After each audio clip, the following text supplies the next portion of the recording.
Got vision and destiny. Add elemental, that's chemistry. All those heroes, that's infinity. It's endgame. That's Yugi peoples. Welcome to the commentary. Alright, so for this one right here, as y'all can see, we busted out the Dual Academy Red, the Dual Academy Yellow, the Dual Academy Fuel Center, and the Dual Academy deck box because we about to take these boys to school to win this Eldlich playmat. So my first round ends up being against Branded Chimera. We win the dice roll. I've played against the guy before. I'm not main decking Dark Angel, so yeah, we wasn't thinking about summoning Dark Angel on him. I'm just thinking about going full combo here. I remember like last time I talked to this guy, he was talking about how Branded Fusion was like the bait card so that they could get to the Branded. I mean to the what is it, the Chimera stuff. But I was like, nah, I really feel like the Branded Fusion is definitely the card to hit because it gives you access to the Branded engine and the Chimera engine because you can send the Chimera card to the graveyard and start getting rolling and stuff. So yeah, we definitely still ashing Branded Fusion. But as you can see, we opened up Stratos, Ferris, everything we wanted to be able to do. So we're just able to go full hero combo here. And yeah, as y'all know the combo, y'all have seen this plenty of times before. We're gonna set up DPE, Dark Law, favorite contact, and we also got the Ash. We drew Fusion Destiny, but we're already pretty much into the full combo, so we just go ahead and pitch the Fusion Destiny because we no longer need that. But because of we got the Miracle Fusion already, there was no point in going and tributing our Infernal Rage into our Sunrise. We're gonna activate the D-Force, go ahead and grab that Plasma.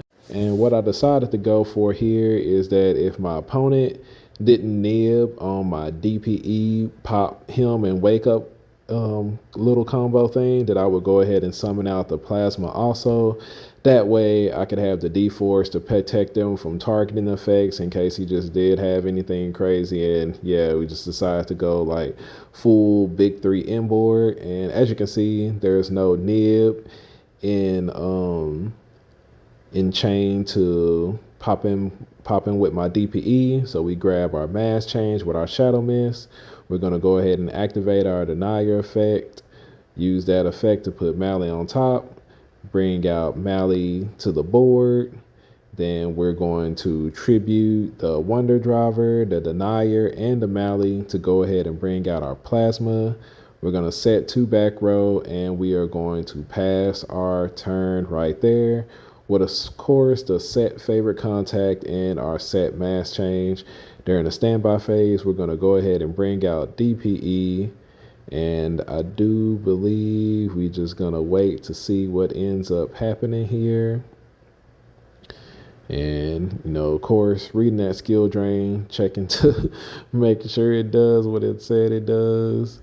And yeah, it's just like one of those things where you have all 3, crazy floodgate heroes out there on the board. And, it just spells doom for pretty much any deck that you play against. It's like, yes, really bad. He goes ahead and discards this guy that allow him to search, I believe, for another of the, Chimera cards. We're going to go ahead and chain the mass change to that, turning our Shadow Mist into Dark Law. I'll go ahead and decide to bring him out in attack position, just not fearing the Lightning Storm and, having a concern for, anything else he might do. So, yeah, we go ahead and easily take that game. It's really hard for most any deck to play through that inboard right there without, specific cards to be able to counter it. Usually if we lose to anything, it ends up being to like the crazy hand traps. Like mostly it's Droll. Droll, I feel like, is the one we kind of lose to quite a bit. And sometimes, depending on the deck, also Evenly Matched can be one of those ones that, just like really messes us up because you have to choose.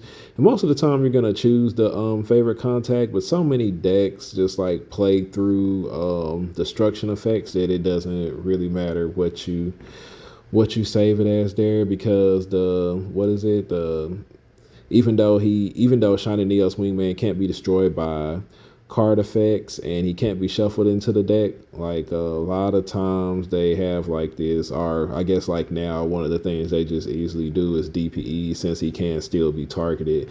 If he had the effect to where he couldn't be targeted, then it'd be even more amazing, but of course we don't get anything like that except for with D-Force. So yeah, D-Force comes in quite a bit handy when battling cards, like the popularity of SP Little Knight.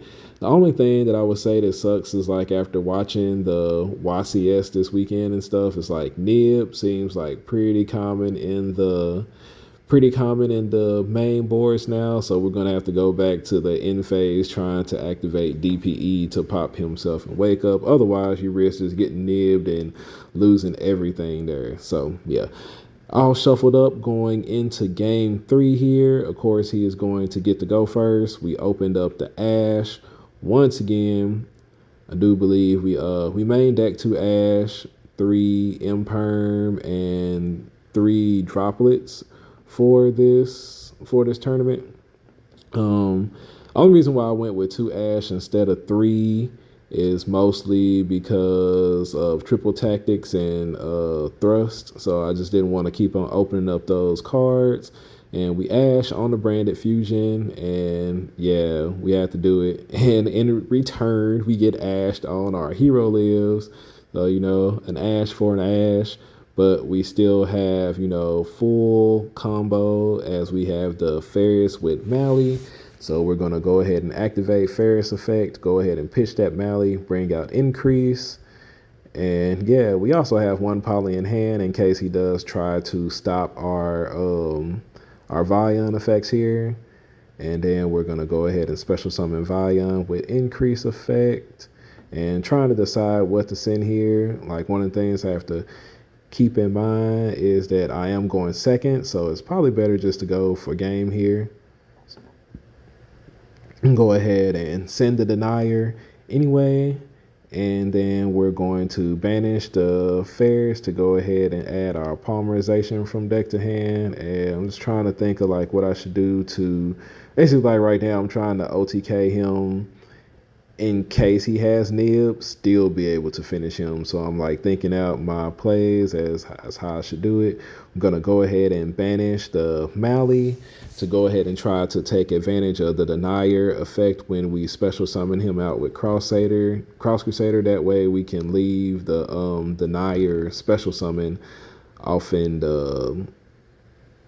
there. So yeah, we're gonna put the special summon denier with Cross Crusader effect, go ahead and put the Mally on top, go ahead and banish the Mally to bring him back out to the board. Then we're going to go ahead and poly here, using those 2 to bring out DPE, just in case he does have the nib. That way I'll still be able to pop those. We are going to bring out our Dread Decimator here. And I do believe, like, I was trying to figure out if this was enough to go ahead and go for game, but yeah, I think I ended up messing up here, and I didn't even go for like my favorite contact line and stuff because I thought I was going to have enough damage to finish him off since the Aliber had 0 defense. And I think I ended up being like, what was it, like 700 short. It was like a little bit short, so I guess I kind of miscalculated there somewhere.